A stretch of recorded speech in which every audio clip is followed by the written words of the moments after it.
तो चलिए भाई, phase number 3 of the PVI Qs based upon heating effect of current and Wheatstone bridge पे हम पहुंच चुके हैं प्यारे बच्चों। यानी हीटिंग इफेक्ट ऑफ करंट के बेस पे अपने प्रीवियस ईयर के क्वेश्चंस स्टार्ट करने का वक्त आ गया है। Here comes the first one. इसके बेस पे 17 प्रीवियस ईयर के क्वेश्चन हम 2009 से लेके आज तक जो पूछे गए हैं सारे कवर करेंगे। तो चलिए फिर स्टार्ट करते हैं प्यारे बच्चों क्वेश्चन नंबर 1, यानी ओवरऑल इस चैप्टर का प्रीवियस ईयर क्वेश्चन का क्वेश्चन नंबर 92 लेके। A current of 0.8 ampere flows in a conductor of 40 ohm for 1 minute. Time दे रखा है भैया, आर दे रखा है और आई दे रखा है। तो आपको पता है क्या पूछा, heat produced. Heating effect of current बोलता है H equal to I square R T. हाँ, आई स्क्वायर करंट का स्क्वायर 0.8 एम्पियर है, यानी 8/10 एम्पियर। इसका स्क्वायर है तो 8/10 इंटू 8/10 इंटू में आर की वैल्यू 40 ओम है प्यारे बच्चों, और टाइम दे रखा उसने। हेलो प्यारे बच्चों, आई होप कंसेप्ट में मजा आ रहा था। जस्ट 1 मिनट 2 बातें आपसे शेयर करनी है। पहली बात ये कि टेस्ला क्लासेस आपके लिए प्यारे बच्चों लाइव फिजिक्स क्लासेस लेके आया है। कहां पे? टेस्ला क्लासेस नाम की ऐप पे प्यारे बच्चों, जहां पे मैं आपको पूरा फिजिक्स का सिलेबस ओनली एट ₹1199 में करवाने वाला हूं। क्या क्या फैसिलिटीज रहेंगी प्यारे बच्चों? आप एक काम कीजिए, ज्यादा टाइम आपका मैं नहीं लूंगा, ये सब फैसिलिटीज रहेंगी। वहां पे IIT JEE नीट सब तरह के अलग अलग बैच चले हुए हैं, प्लस बोर्ड्स का आपका बैच टारगेट 70 आउट ऑफ 70 नाम से चला हुआ है प्यारे बच्चों। वहां के लिए आपको करना क्या है, टेस्ला क्लासेस नाम की ऐप डाउनलोड करनी है प्ले स्टोर से, और वहां पे जाके डेमो सेशंस देखने हैं प्यारे बच्चों। टारगेट 70 आउट ऑफ 70 बैच में डेमो सेशंस आपको मिलेंगे। अब सिर्फ ये ही नहीं, यहां पे आप कांटेक्ट करके आप मुझसे कभी भी बात कर सकते हैं, मेल कर सकते हैं, या फिर प्यारे बच्चों एक और खास बात कि वहां पे हर चैप्टर का इंडिविजुअल कोर्स भी चला हुआ है। अगर आपको सिर्फ चैप्टर 1 करना है, मान लिया एग्जांपल के लिए इलेक्ट्रिक चार्जेस एंड फील्ड करना है, जो कि 7 to 9 मार्क्स का आपका आएगा, हर चैप्टर प्यारे बच्चों ओनली एट ₹299 अवेलेबल आपको टेस्ला क्लासेस की ऐप पे, जहां पे सेशंस आपको रिकॉर्डेड फॉर्म में मिलेंगे और डाउट्स 24 घंटे के लिए मैं आपके लिए अवेलेबल रहूंगा प्यारे बच्चों। इसी कॉन्टैक्ट नंबर पे आप कॉन्टैक्ट करके मुझसे कुछ भी जानकारी ले सकते हैं। ये सारी फैसिलिटीज अवेलेबल रहेगी। बस आपसे रिक्वेस्ट एक है कि अभी जाइए टेस्ला क्लासेस नाम की ऐप डाउनलोड कीजिए और वहां पे किसी भी बैच का, किसी भी चैप्टर का डेमो सेशन देखिए और मुझसे बात कीजिए। See you soon in the next one. अपने कंसेप्ट को कंटिन्यू रखिए प्यारे बच्चों। 1 मिनट के लिए यानी 60 seconds. Quite clear, quite easy. तो ये 0 इस 0 को, ये 0 इस 0 को काट देगी। 8 8 जा 64 और इंटू में 4 इंटू में 6, तो 4 4 जा, ये 256 आ गया, इंटू में 6 6 36, 3 6 30 और 3 33, 3 6 2 12 और 3 15, 1536 इतने जूल हीट एनर्जी प्रोड्यूस होगी प्यारे बच्चों। Clear, first one done. तो ऑप्शंस में है क्या? है तो सही है। तो सीबीएसई 2023 का एक और क्वेश्चन आपके सामने।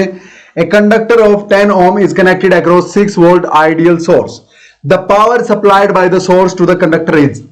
पावर आपको पता है प्यारे बच्चों, V इंटू दूसरा आ गया, ये वाला आ गया question, P is equal to V into I होता है।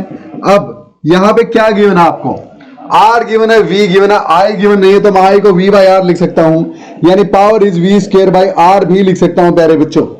V की वैल्यू 6 वोल्ट है तो 6 इंटू 6 लिख देंगे। R की वैल्यू 10 ओम है, गिवन है, सो 36/10 यानी 3.6। पावर निकालिए तो वाट में आ जाएगी, तो 3.6 वाट। सी आपका ऑप्शन करेक्ट हो गया।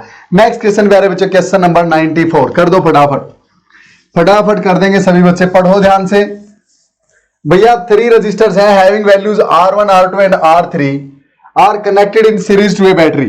सीरीज में जोड़ दिए गए तीनों। R1 carries a current 2 ampere. Resistors है ना, R1 R2 R3। R1 carries a current of 2 ampere. भैया तीनों सीरीज में है तो इसके थ्रू भी करंट उतना ही, इसके थ्रू भी उतना ही और इसके थ्रू भी उतना ही। एक के थ्रू दे दिया तो समझ लो तीनों के थ्रू ही आ गया। बैटरी के थ्रू कनेक्टेड है तीनों, R1 R2 R3। तो ये लो बैटरी अपनी, और इसको मैं R1 मान लेता हूं, इसको R2 और इसको R3 प्यारे बच्चों। ठीक है भाई, आगे क्या बोलता है? R2 has a resistance of 3 ओम, ये गिवन है 3 ओम है, ठीक है। And R3 dissipate 6 what of power. ये वाला जो है ये पावर कंज्यूम करता है 6 वाट प्यारे बच्चों, ठीक है। तो बोलता है वोल्टेज अक्रॉस R3 के थ्रू जो पोटेंशियल ड्रॉप है प्यारे बच्चों वो हमें फाइंड आउट करना है। तो देखो करंट तीनों के पास हो गया अपने पास, इसके थ्रू पोटेंशियल ड्रॉप निकालना है, इसके थ्रू पावर गिवन है आपको जो कि V इंटू आई होती है। हाँ, पावर 6 वाट गिवन है ऑलरेडी, आई की वैल्यू आपके पास 2 एम्पियर है प्यारे बच्चों, तो V ही तो निकालना है, V will be equal to 6/2 यानी 3 वोल्ट इसके थ्रू ड्रॉप हो जाएगा। ऑप्शंस में है क्या, ये रहा, तो आंसर आ गया। क्लियर है प्यारे बच्चों, कितना आसान सा प्यारा सा क्वेश्चन सैंपल क्वेश्चन पेपर में गिवन था। मैं फिर से बता रहा हूं, सैंपल क्वेश्चन पेपर के क्वेश्चंस मैं प्रीवियस ईयर के क्वेश्चन से भी ज्यादा इंपॉर्टेंट मानता हूं। बताया है क्यों। चलिए आगे नेक्स्ट प्यारे बच्चों, क्वेश्चन नंबर 95 फटाफट कर दो। Question number 95 on your screen, फटाफट पढ़ेंगे और आंसर करेंगे। क्या बोलता है भैया question, a constant voltage is applied between two ends of a uniform metallic wire. एक वायर है, ये मान लिया वायर, तो इसका रेजिस्टेंस है कुछ ना कुछ, इसके थ्रू पोटेंशियल अप्लाई कर रखा भैया, ठीक है। हाँ, so heat H is developed in it, इसमें H हीट डेवलप होती है। If another wire of the same material double the radius and twice the length, अच्छा सेम मटेरियल का प्यारे बच्चों, इसमें हीट H जनरेट हुई, इसकी लेंथ मान लिया L थी, area of cross section A था इसके वायर का, ठीक है। अब बोलता है another wire of the same material यानी सेम रेजिस्टिविटी वाला वायर डबल द रेडियस, अब वाले का पहले वाले का रेडियस मैं R मान लेता हूं, अब वाले का R डैश है तो मैं उसको 2R बोल दूंगा, हाँ डबल हो गया रेडियस। अच्छा, एंड ट्वाइस द लेंथ, पहले वाले की लेंथ L थी तो अब वाले की L डैश, ये भी डबल हो गई भैया, double the radius and twice the length as compare to original wire is used, then the heat developed will be. तो बोलता है अगर इसमें हीट H थी तो इसमें हीट जो H डैश होगी प्यारे बच्चों, वो कितने गुना होगी इस वाले से, यानी जैसे लेंथ इसकी डबल कर दी इससे, तो हीट इसकी इससे डबल होगी, हाफ होगी, 4 गुना होगी, 4 गुना कम हो जाएगी क्या, तो भैया देखते हैं। तो हीट जो है, अब दोनों के थ्रू V क्या रखा उसने, V तो उतना ही अप्लाई कर रखा है, यहां पे जो वोल्टेज है, चाहे ये वायर था या फिर ये डबल वाला है, दोनों के थ्रू V तो सेम है, तो V को कांस्टेंट रखते हुए, हाँ जब आप L और R चेंज करते हैं यानी रेजिस्टेंस चेंज करते हैं तो हीट पे क्या फर्क पड़ेगा, उसकी बात करते हैं प्यारे बच्चों। तो heat is equal to V square by R होती है, पता है आपको, हाँ V स्क्वायर बाई R, अरे I स्क्वायर RT होती है heat developed, H is I square RT, I को मैं V बाई R लिखो तो V स्क्वायर बाई RT लिख सकते हैं। T तो एक कांस्टेंट है, उतने टाइम के लिए इसके थ्रू करंट चलाना, उतने ही टाइम के लिए इसके थ्रू, तो T से फर्क नहीं पड़ना। V कांस्टेंट है दोनों में तो इससे फर्क नहीं पड़ना, दोनों में V सेम रहेगा, इससे फर्क पड़ता है। H will be equal to 1 over R की वैल्यू होती है रो L बाई A ऊपर चला जाता है, और A पाई R स्क्वायर होता है प्यारे बच्चों, यानी H will be equal to pi R square by में रो L। अब दोनों केसेस में रो भी सेम रहेगा तो इसका भी कोई असर नहीं, पाएगा कोई असर नहीं, तो रेडियस के स्क्वायर के प्रोपोर्शनल है, हीट और लेंथ के इनवर्सली है, समझ में आई बात। हाँ, तो अगर H R square by L थी तो H डैश R की बजाय यहां पे 2R है, 2R स्क्वायर, और L की बजाय यहां पे 2L है तो 2L, तो यहां पे ये 4R स्क्वायर हो जाएगा और बाई में 2L हो जाएगा, तो ये अपने को 2 पे काटेगा, तो अपने पास प्यारे बच्चों 2R स्क्वायर बाई L होगी न्यू हीट।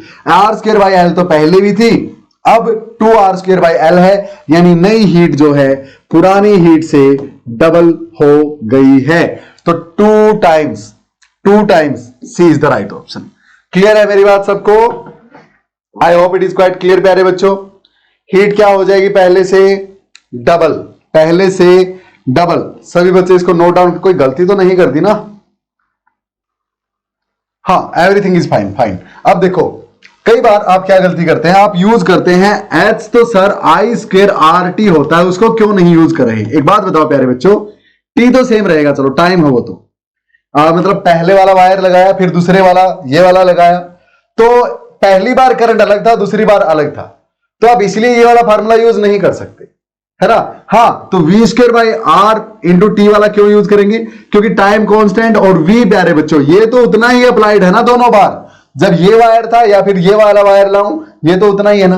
हाँ, तो जब बाकी और चीजें कांस्टेंट हैं तो रेजिस्टेंस के साथ इसका रिलेशन देख सकते हैं आप। कई बुक्स हैं जिन्होंने इसको यूज किया और आंसर निकाल दिया है h/4, हाँ, जो कि ऑप्शंस में भी नहीं है, या फिर h/2 निकाल दिया किसी ने प्यारे बच्चों। 2h आएगा भैया, ऐसे करना है, जो ऐसे ऐसे ऐसे आएगा, यूज नहीं कर सकते। हाँ, करंट सेम रहता है ना, दो अलग अलग वायर होते, सीरीज में होते, तब वो यूज करते, ये नहीं कर सकते थे। क्लियर, क्योंकि पोटेंशियल ड्रॉप अलग होता। So this was 95। Now assertion reason question based upon this topic प्यारे बच्चों, काफी आसान। पढ़ो असर्शन क्या बोलता है और रीजन क्या बोलता है। देखो भैया, when 3 electric bulbs of power 200 watt, 100 watt, 50 watt are connected in series में जोड़ दिए गए to a source, the power consumed by 50 watt bulb is maximum। exactly right। याद है आपको कितना टाइम लगा के वो समझाया था आपको कि कौन सा बल्ब ज्यादा जलेगा। जब पैरेलल में कनेक्टेड है, जैसा अपने घरों में होता है, तो जिसकी वाट सबसे ज्यादा, जिसकी पावर की रेटिंग सबसे ज्यादा, वो सबसे ज्यादा इंटेंसिटी वाली लाइट प्रोड्यूस करेगा, यानी सबसे ज्यादा जलेगा प्यारे बच्चों। तो ये बात बिल्कुल सही है। और अगर सीरीज में कनेक्टेड है तो सबसे कम वाट वाला सबसे कम जलेगा और सबसे ज्यादा जलेगा। समझ में आई बात? हाँ, पैरेलल में सबसे ज्यादा वाला तेज जलेगा, सीरीज में कनेक्ट करने में सबसे कम वाला सबसे तेज जलेगा। Reason, in a series circuit current is same through each bulb, बिल्कुल, but the potential difference across each bulb is different, बिल्कुल प्यारे बच्चों। तो यही रीजन है इसका। Exact CBSE 2023 question A option सही हो जाएगा। Both the assertion and reason are correct and reason is the correct explanation of the assertion. सिर्फ इतना करना है, इसको सॉल्व मत करने लग जाना भैया, इस क्वेश्चन के और डीप में जाना है कि क्यों ये वाला सबसे ज्यादा जलेगा। तो उस टॉपिक पे शिफ्ट हो जाओ जो सेशन नंबर 4 में करवा रखा है, 4 ही था शायद। क्लियर, चलो आगे भाई। क्वेश्चन नंबर 97 प्यारे बच्चों, बहुत ही आसान, बिल्कुल सिंपल क्वेश्चन। देखो कैसे, निक्रोम एंड कॉपर। अच्छा, ये एक अलॉय है प्यारे बच्चों, ये एक कंडक्टर है, यानी इसकी रेजिस्टिविटी ज्यादा, इसकी कम। Of the same length and same radius are connected in series, current I is pass through them. तो जितना आई इसमें से जाएगा उतना ही इसमें से जाएगा, क्योंकि दोनों सीरीज में है। Which wire gets heated up more, justify your answer. तो as we know, nichrome is an alloy, copper is a conductor, so nichrome is having higher resistivity as compared to copper, and hence nichrome have high resistance also than the copper। हाँ बिल्कुल। so we know that heat produced is equal to I square RT। दोनों में से I same पास होगा same time के लिए, तो जिसका रेजिस्टेंस ज्यादा उसमें हीट प्रोड्यूस ज्यादा, ऐसे जस्टिफाई कर देंगे। So heat produced in the nichrome wire will be more when nichrome and copper wires are connected in the same circuit in series। Clear? 98, a heating element is marked। ये प्यारे बच्चों उसकी rating दे रखी है, ये applied voltage नहीं है, ये वो पावर नहीं है जो वो कंज्यूम कर रहा है ना, ये रेटिंग है कि अगर इतने वोल्ट पे उसको यूज करोगे तो इतना वाट कंज्यूम करेगा power. Now what is the value of the current drawn, कितना करंट उसके थ्रू बहेगा if the element when connected to 200 volt DC source. अब बाई चांस ये और ये सेम बन गए, अदरवाइज ये अलग भी हो सकता था। ये तो उसकी रेटिंग थी, अब हम क्या वोल्टेज उसको देंगे वो अपने घरों में, वो तो अपनी मर्जी है ना। हाँ, तो प्यारे बच्चों 210 वोल्ट दे दी, नो प्रॉब्लम। करंट निकालना है, आपको पता है P is equal to V into I होता है। हाँ, तो I is equal to P by V प्यारे बच्चों। P कौन सा, जो उसकी रेटिंग वाला ले लो, नो प्रॉब्लम। तो यहाँ पे 630 है भैया, बाई में V कितना है, यहाँ पे 210 अप्लाई किया था, तो 3 एम्पियर का करंट उसके थ्रू फ्लो करेगा। As simple as that.